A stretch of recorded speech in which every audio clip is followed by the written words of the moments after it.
welcome back to my channel. It's your girl Florette and I am back with another video. Today we are going to have a real serious conversation. I don't know if you've heard, but season 4 of Ready to Love has began. I think we're on like episode 3, so today I'm just going to do a review of the first 3 episodes. Of course, we're like late to the party, but you know, we still showed up, so we're still going to talk about it. This season, it's only like 3 episodes in, and honestly, it's so interesting. And let me tell you something, the men this season, they look so good. Okay, I have to say, like last season, yeah, they weren't really doing it for me particularly. That's why Cavani thought he was all that, because you know. But anyways, this season, these men look good. They look very, very good. So today we're gonna talk about Ready to Love, and this is a review for episode 1, 2, and 3. Stay tuned. Okay, so this is gonna be like real quick introduction. So we first start off with some of the ladies, and you know, some of the people are introducing themselves. These are some of the people that kind of stood out for me, because this is like my first impression of them when they came out and they started talking about what they do and this, that, and the third. So let's begin with that. Okay, one of the ladies that stood out for me was, let me pronounce her name properly, Chrysanthemum. Okay, she came across very sassy. I liked her. She was very sassy, very strong. I think she's like 39, but she legit looks like she's about 31 or something, or 30. She looks really, really good for her age and everything. She looked great. I mean, people always say that, but like, she looks good. You know what I mean? She did come across a little bit arrogant, like, oh, if you don't call me, then it's like whatever.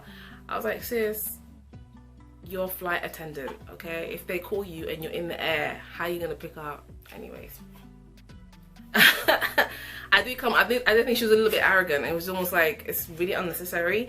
The other girl that kind of sort of stood out for me was Alexis, who was like a single mom, and she was married to a pastor and this and that. Her whole story seems like a book, like one of those like Eric Jerome Dickey books that you used to read when you was a teenager, like the girl that marries the pastor, and then like people call and like maybe the pastor's having an affair. Like her whole life was just like, wait, so your husband is a pastor and people are calling you at 2 o'clock in the morning for your pastor to pray for them, and you don't think it's your husband that's making this happen? Excuse me.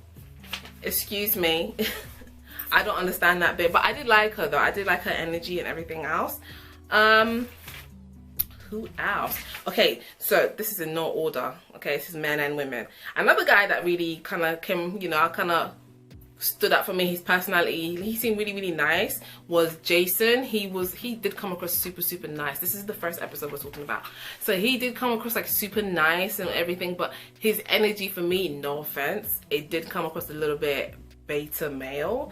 You know, it was very like, yeah, you coming across like your mama's boy or something like that. There's some energy there, but he seems like a nice person. Okay, then we go to, how do you pronounce it? Dedrick or something. Dedrick. I wasn't that keen on Dedrick, but he did leave a sort of indelible mark on in my memory. Just like, he came across super dismissive. So Dedrick is 47. He's got a 26-year-old and a 20-something-year-old daughter. He wants to have more children. He already has a grandson, and he wants more kids. And if a woman doesn't want to have kids with him, or maybe she's done having kids, he was like, yeah, I don't want to be with her.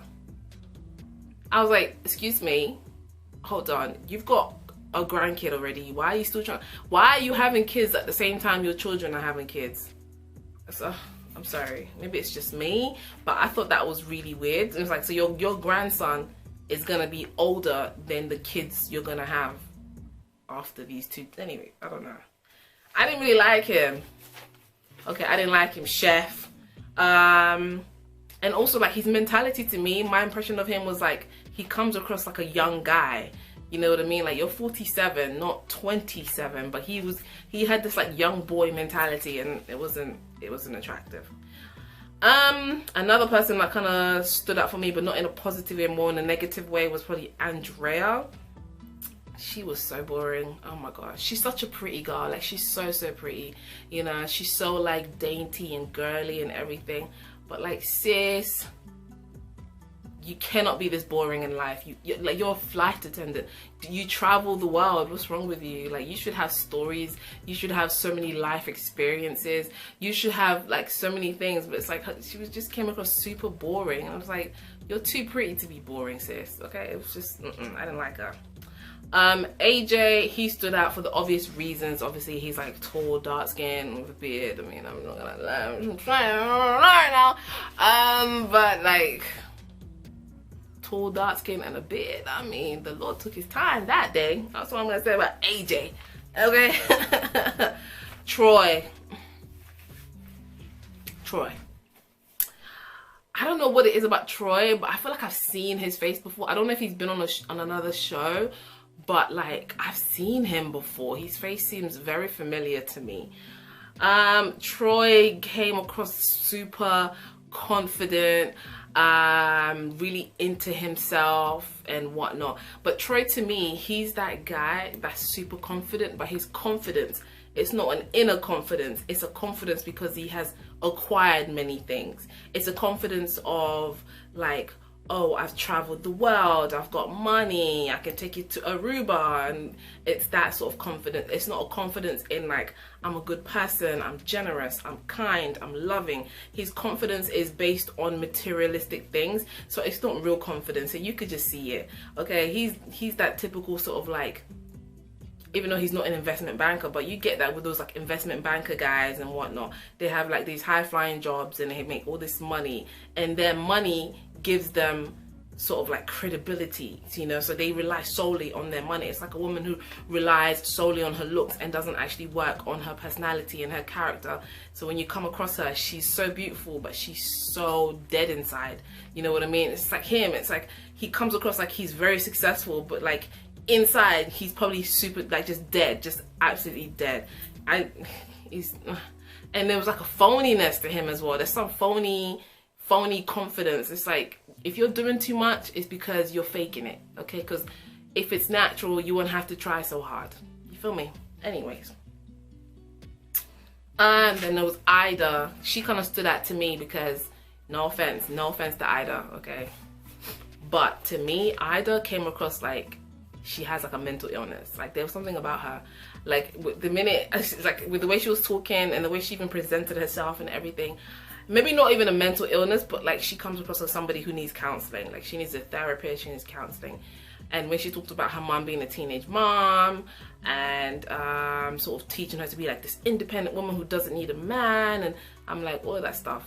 If black women, if your mom taught you that, we all need therapy, okay? Because it's all good to be independent, but really and truly it's better to be interdependent, because after a while, when you're old and grey, you can't be independent no more, okay?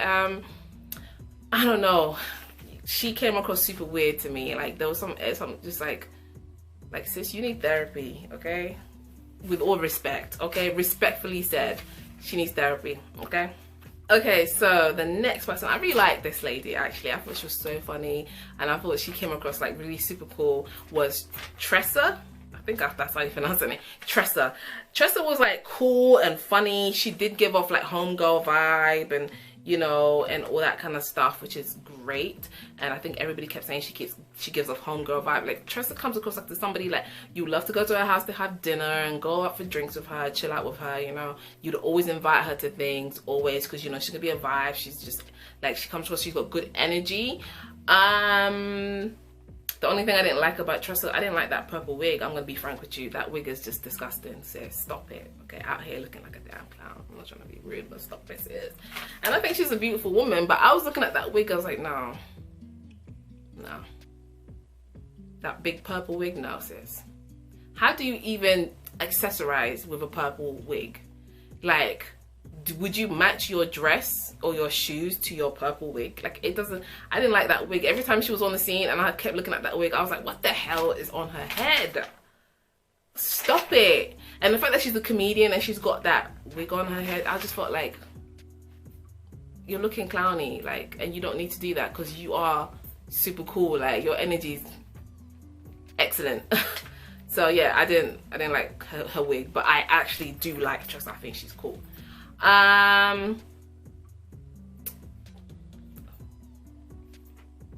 this person, I actually really like them. I like them, okay? I really did. This is Khalil, the maths and science teacher. I thought he was so sweet. I didn't think he was bad looking. I thought he was pretty good looking. You know, he's just like socially awkward, and I think he's probably socially awkward because he probably doesn't date that much. He's probably consumed with like his job, because he said he loves being a teacher, and that's like being a teacher is almost like being another parent in a way.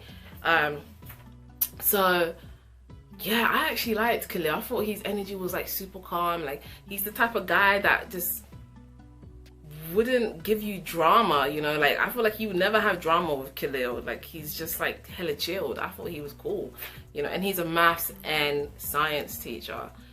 I'm pro nerd. I know some girls love like the bad boy. I'm like, I like a good nerdy guy who can like, who's good at like problem solving and good at math, you know. Like, that's good. Like, if you marry a teacher, he's gonna be teaching them kids. You know what I'm saying? All you have to do is give birth to them, then you dash them to the dad would raise them, because he's a teacher, so that's his job. He do that. So I thought he was cool. I actually thought he was cool. We need to work on the dress sense, but I thought his energy was excellent. Who else? Then there was Kyra, the man eater. I really did write the man eater on this piece of paper, because Kyra stepped in the scene and I was like, okay, Beyonce. She's an attorney, and she's like drop dead gorgeous, super sexy, curvy girl, like stomach tight, everything's just like sitting, you know what I'm saying? Everything's sitting. It was gorgeous. I mean, she's gorgeous. She's a gorgeous girl. I thought she was very pretty, but I feel like she's gonna be that girl that is like out of everyone's reach. You know what I mean? Like, she's so pretty, she's out of everyone's league, kind of thing. Like Regina George in in Mean Girls. It's like she's just out of everybody's league. But yeah, I really did like her. Oh, and there was David. I like David. He left an indelible mark on me as well, because David is super sensitive. Even from like the first impression, you could just tell that he's a sensitive soul. Bless his heart. And not to, like, you know, when people say bless his heart, like, it's like almost like you're trying to patronize him, but it's not even to patronize him. But I think that's beautiful when a man is sensitive. You know what I mean? Don't cry all the time, and like you see a sunset and then you break out into tears and stuff like that. But like, I think it's beautiful when a man is like sensitive and he's not afraid to be like open with his emotions. He's got a bunch of kids though. He's got a bunch of kids. But out of all the men, I actually thought David was the most good looking. For me, I was like, yeah. David, wagwan with you, okay? And maybe AJ. But AJ, there's something about AJ that comes across, he just gives me F-boy energy. I don't know. There's something there. He gives me Kalfani energy. Anyways. So we're gonna move on to, so this is the first episode where everybody was being introduced. So we're gonna move on to the episode 2. So now everybody sort of like, they all go to the mixer at this house and they're having drinks and they're talking and just chilling with each other, whatever. Then you have Troy coming across super creepy. I mean, Troy to me, no offense, okay, I'm gonna say this respectfully, but Troy to me comes across so predatory. Like, he comes across like that creepy man, like, just, you know, like he comes across like that creepy manager that's like super touchy-feely. Everything he turns it into a sexual joke. You know, I used to have a co-worker that was like that. Everything was a sexual joke. You could say anything, and you know, you could be eating a banana and be like, yeah, I like the way you eat that banana. You know, it was just like, you're so disgusting. It just puts you off. Like, you just look at him with such disdain and just like, ugh. And that's Troy. I'm not even trying to be rude, but like, that's Troy. And what's so alarming is when a man behaves the way Troy behaves and they don't think it's wrong. It's like, who raised you? Who raised you? Because it's this arrogance of thinking that every woman wants to have sex with you. It's like, listen, even Denzel, not every woman wants to have sex with it. And I'm talking about Denzel back in 1998. Okay, not every woman found him attractive. So can you?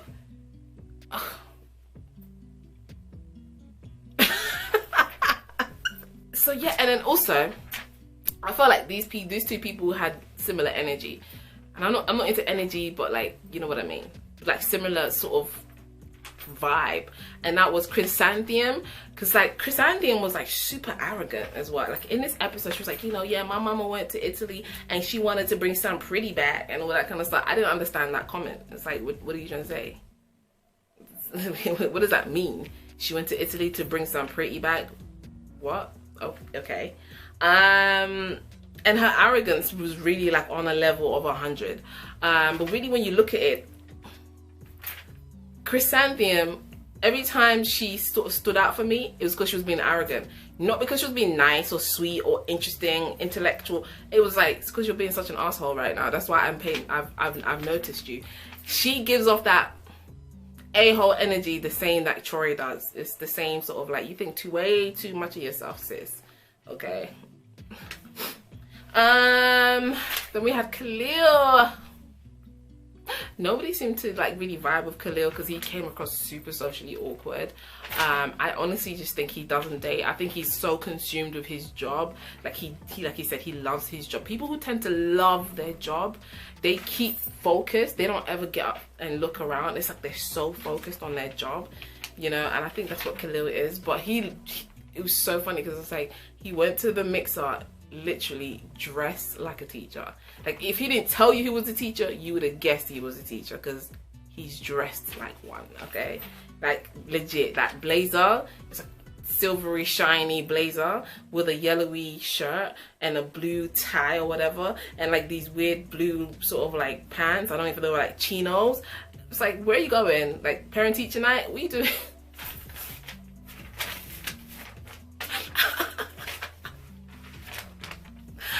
I actually like Khalil, but he really did not dress nice. It was just bizarre. Okay, so then we came across Chris. Okay, now see Chris, to me, when he was talking about his upbringing and how he wanted to treat a woman the way his mother wasn't treated, to me that was screaming abuse. Okay, that screamed abuse in the sense of, I think he's seen his mother be abused by men and it's really left like a mark on him. And you can tell he's also sensitive soul as well. That's what, when he said that, I was like, you probably came from like a really like just like your mom choosing like bad men, and now you've like made up your mind like, I never want to be like those men, I want to be opposite and whatnot. There was a bit where he was talking about how before he used to just meet women and just like sleep with them. He didn't really want a relationship and this, that and the third, and now he really wants a relationship. But then like when Chris the mailman, because there's two Chris's, oh yeah, I forgot one bit. Anyways, so when Chris was saying that you know, he used to just meet girls and just sleep with them, and that was that, and now he wants to find a wife and this, that and the third. But then when you saw him interact with women, it was the most awkward interaction. Personally, I just don't believe that you was meeting these women and having sex with them, because you can't even hold a conversation with a woman. So I doubt I doubt these women are taking off their panties if they can't even talk to you. There was something about that came across like, you're lying. Okay, that's a lie. And even when he was talking about, oh, I don't know what it is, but people are so like obsessed with me being a mailman. I don't know if it's because I wear a uniform. Never in my life have I ever heard a woman like be obsessed with a mailman because he wears a uniform. Okay, never. I've never sat in a conversation with women like lusting over the postman. Like, never. Maybe a policeman, maybe a guy in the army, you know, because those are like alpha sort of jobs, you know, maybe that, or someone in the Navy. But like, I've never heard a woman lust over a man who's a postman because he's a postman and because he wears that uniform. I've never heard that. And that's not to knock postmen or whatever mailmen down, but like, I just felt like he was lying there as well, because it's like, that's a lie. Okay, you being this Lothario and you had all these women, that's a lie. Because because you're super awkward around women. There's no way these women were taking off their panties for you, Chris. Stop lying. I'm sorry. Okay, so what I forgot to say in this episode, so Chris from the previous season, season 3, actually gets another chance at love in this season. So he gets to join this cast in this season, and everybody was like screaming, which I didn't quite understand, because it was like, I was like what is he, who is he, like Usher, like what are you not screaming about? But anyways, it was cute. He was there with his same sort of energy, like, you know, like super laid back energy and whatnot. I have to talk about this one. Oh my gosh, this part of this episode was so funny.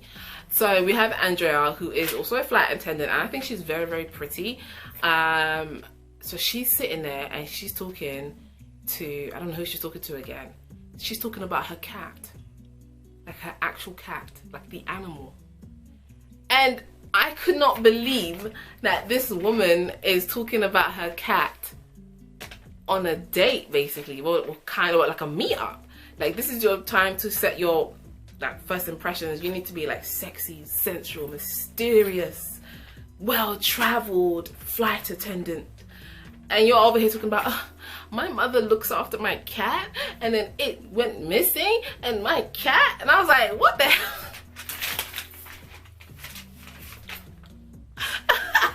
Like, what are you talking about? Why are you talking about your cat at this moment? Like, who cares? No offense, I hope we find your cat, but like, why is that a topic?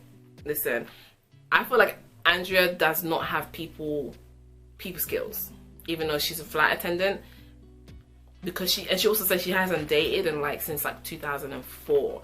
So like her dating skills are super rusty. She needs to go on like 5-6 dates in the next like 2-3 months, like boom, just get to know people, talk to them and this and that, just to, you know what I mean, build up those skills again. Everybody likes AJ. Everybody seemed to be so interested in AJ. Everybody was attracted to AJ. I'm sure some of the men were attracted to AJ because he's like that handsome, but you never heard that from me. So in this episode as well, what happened was, I thought this bit was very poignant. So Ronald was having a conversation with Andrea, and he was saying that he wants a woman that's like, you know, a stay-at-home wife, so he could take care of everything and this, that, and the third. And it seems as though a lot of people didn't really respond well to him saying that he wants a stay-at-home wife, because they took it like, oh, you're trying to make me some type of slave or something. Even Andrea, she was like, oh, why I can't be a career woman and be a mother, you know? And it's like, you could be a career woman and be a mother, but like, it's difficult to juggle at the same time, you know what I'm saying? Especially if you're a flight attendant, because I don't know how you're gonna be like with a newborn and then be like in Mexico for 3 days. I didn't really understand that. So she took offense to that, and I was like, I didn't really take offense to what he was saying. I was like, he wants a traditional relationship, like back old school. You know, like, wife stays at home and cooks and cleans and does that part, and I'm gonna go and take care of the financial part. I don't know, some women find that to be oppressive. I guess it depends on the person that you're with, because you could be with a man that's 50-50 and he could still behave like he owns you. So it's really not depending on whether the man has more money on you or anything like that. It really depends on the character of the person, because if a person is, you know, no good, whether you guys are 50-50 or he pays everything, he's still no good, okay? So, and I think she took offense to that, and I didn't really understand why, because I'm like, listen, sis, I would rather a husband pays all the bills. I don't like working for the white man. I don't like working for them. For the society.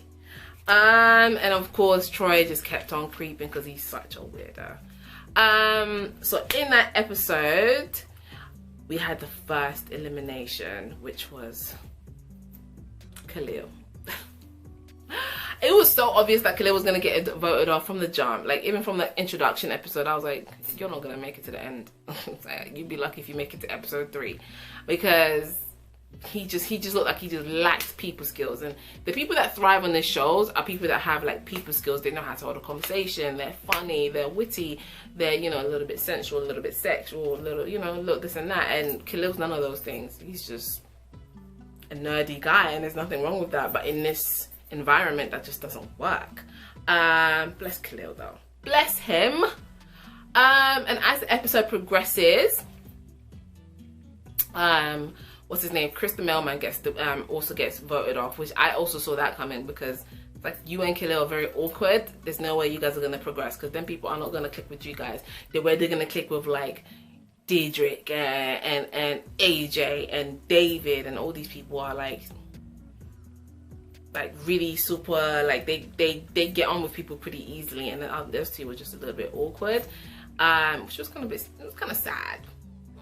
But they got voted off of this episode, and honestly I felt like it was right. You guys don't fit in, sorry.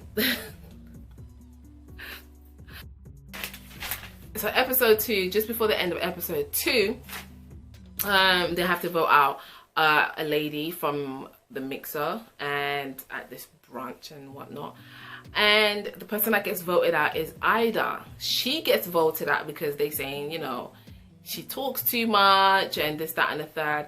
I did feel like Ida was incredibly nervous, you know, almost like she's scared. And she didn't take the rejection too well either. Like she got kind of emotional. There was like this bit where she was like talking a lot and I didn't understand what she was saying. But yeah, she didn't take it too well. I do still believe that Ida needs to have some therapy, and that's not an insult to her, but like she needs to like let go of certain emotional baggage that she's holding, because it's very evident. Because the way she was so nervous, it was like, Ida, you had a chance in this game, sis. You're a pretty girl, you seem to be very outgoing, and the fact that she even said that this is her last chance of finding love, I was like, girl, don't make this show your last chance. Like, sis, don't do that, okay? But yeah, she didn't take it too well, and then she got voted out. But I kind of saw that coming, but I thought Andrew would get voted out first. Listen, let me tell you something. I forgot this part. In the second episode, so we find out, right, that Kyra and AJ went on a date, and AJ even said, like, I bet you there's probably a woman in here that have gone on a date, which lets you know that AJ is for the streets. They went on a date, and then he didn't pay for the drinks or something, and she ended up paying, and he gave her this story of like, oh, I brought the wrong card to the date, when in actuality he just didn't have money. If you don't have money, why are you on a date? Why are you dating? Get your money up. Nobody wants to, like, a broke man is never respected, never, not even by his family, okay? So why are you out here trying to take women out on dates and you don't have money? Anyways, that whole story for me, I was like, move that. That's stupid. And personally, I don't think Kyra should give AJ a second chance, because when things are like that, it's always murky. I think he should just move on. She should move on, and they should just be left alone. Okay, so episode 3, actually, at the brunch, they go on separate dates and things like that. Troy is being super touchy-feely, creeping up on everybody as always, okay? Just that lawsuit is just pending for him. I'm telling you right now, that sexual harassment case is pending, because there's no way you're going to behave like that in today's day and age and somebody's not going to take you to court. Anyways, I really love the conversation where David was talking about how he's abstinent. He's abstaining because he believes that's a good thing, and I think that's also a very good thing. And I like the fact that he talked about it. Like, I don't hear men talk about abstinence. For the most part, it's always women, and I'm always like, wow, women are abstaining and men aren't. So it's like, who these men have been sex with? But I love the fact that he had that conversation. But it was so crazy how all the women were like, oh, I need to test it, or I need to try it out. And it's like, imagine a man said that, no, I don't want a woman who's abstaining, I need to test it out. Like, women will be so offended. They'd be just like, oh my gosh, he's sexualizing women and this and that. And it's like, but women seem to do that to men who are abstaining. I don't know if this show is alright, is the correct fit for David, if he's like a Christian man who's abstaining and things like that. Like, because I don't think these people on this show are on that same wavelength. I am not quite sure, but I love the fact that he spoke about it and he was very candid about it, and he's not trying to like hide it or be ashamed of it. It's like, yo, I'm abstaining. Yes, I know I got 4 kids. Yes, I know I've been married twice. I'm abstaining, and until I get married again, I'm not having sex. And I think that's wonderful that he's very like candid with that. I think that's great. So Alexis and AJ go on a date. Like the most cringe date in the world. So they go on this date, right? Alexis is the one that was married to a pastor. So they go on this date. And like the whole entire time, all she does is talk about, she makes everything sexual. Like they're trying to make candles and it's like, ooh, and then it hardens up and this, that, and the third. It was like everything was sexual. Alexis in that moment was just, she came across super crass. It was not classy. It was not sexy that you make everything into a sexual joke. It almost makes it seem like, girl, like you ain't been touched in a while or something. You ain't been... Because why are you so thirsty for it? Like, weren't you married to a pastor?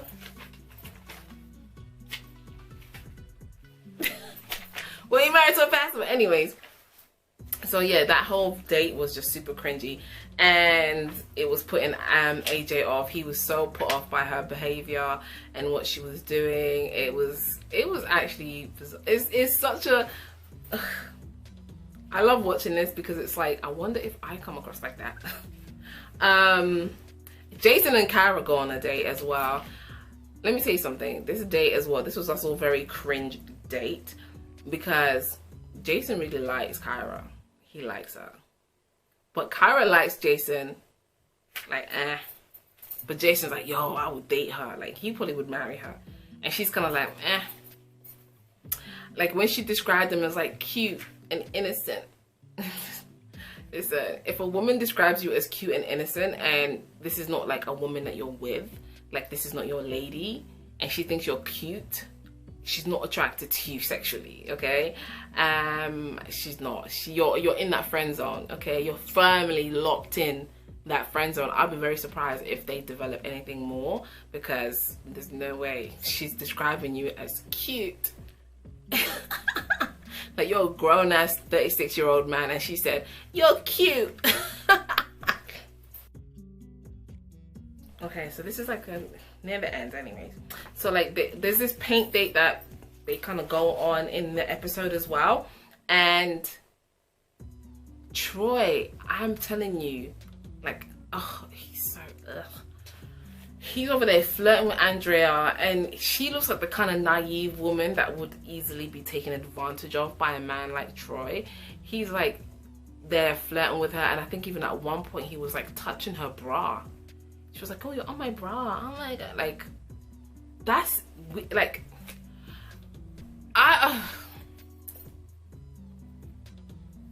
it's so cringe to watch, because it's like, I can only imagine how many women he's been like this with, because he genuinely thinks this is like cool to do this, to like, you're so freely just touching a woman's bra and whatnot. And he was having that little conversation about, oh, we can go to Spain and then like we can conceive our first child there, and she was like, yeah, that'll be a good story. That was the corniest thing ever. And like, he's talking so much crap, okay? He's talking so much crap, and he's met a woman who is a little bit in the clouds. Yeah, okay, listen, Troy needs to be brought to task, and production should have like warned him, like, you're doing way too much. All this kissy stuff that you're doing, you're gonna put the network at risk of being taken to court because of your behavior. Okay, you're super touchy-feely, you want to kiss on everybody, want to feel up on everybody, touching somebody's bra. You're a flipping predator. It's disgusting. Men like this make me sick. So after this whole thing, the men have to then choose who they want to keep, and the two at the bottom are Trissa, the home girl, and Andrea, the cat lady. So in the end, Andrea gets sent home because she's boring. Even though she's like super feminine and girly and a pretty woman, nobody had a connection with her. And it's crazy because it's like nobody had a connection with her, meaning like her personality is that dry. It was actually sad to see, because it's like, Andrea, you need to work on your personality because you don't seem to have anything to talk about. But I really like this episode actually. And Trissa, She got saved, and hopefully she's going to be there for a few more episodes. But I feel like if she doesn't really step up, by the next episode she's going to be gone. But they did choose her. But there's one thing I would like to say. I do think that the reason why a lot of these guys don't find Tressa attractive is her size. Honestly, I think that's what it is. Like, when they were like, oh, I used to like women like you, but I don't like women like you anymore. Like, well, because she's a big girl. Like, she's a pretty girl. She's beautiful. But I think, like, all of them didn't find her attractive, despite the fact that they felt like she had a good vibe, good energy, and she was easy to talk to and fun and whatnot. They probably would have if it wasn't for Diedrich, how do you pronounce his name, they would have voted off Tressa and kept Andrea. I believe because Andrea is slimmer. That's just my belief, okay? That she's slimmer. I mean, obviously Diedrich said how he fought for her. That's why she got to stay. But the men don't seem to be attracted to her. And I think it's her size. Because all of them are sort of alluded to it a little bit. Like, oh yeah, she's a home girl, but I'm not attracted to her. Why not? She's pretty. She ain't ugly. She's not ugly. Why are you not attracted to her? It doesn't make any sense. But I think, but even she said it, is it, you know, like, is it my size and whatnot? And she seems to be a very confident woman for, you know, like, be confident in your size, whatever, man. Whatever. Whoever likes, she's gonna like you. Whether you're skinny, short, big, it don't matter. So yeah, that is my review of episode 1, 2, and 3. Hopefully this video is not too long. But episode 1, 2, and 3 of Ready to Love. I'm super excited that there's another season. I think it'll be great if this ever happens in the UK. Like, Ready to Love UK. But yes, so tune in next week Sunday where we're going to review Ready to Love episode 4. And we're going to see what's going to happen in that episode. Hopefully it's going to be as wonderful as these past 3 episodes. Click that subscribe button in the bottom. Make sure to stay beautiful from the inside out. It's your girl Florette. Follow me on my socials, and I'm out. Peace.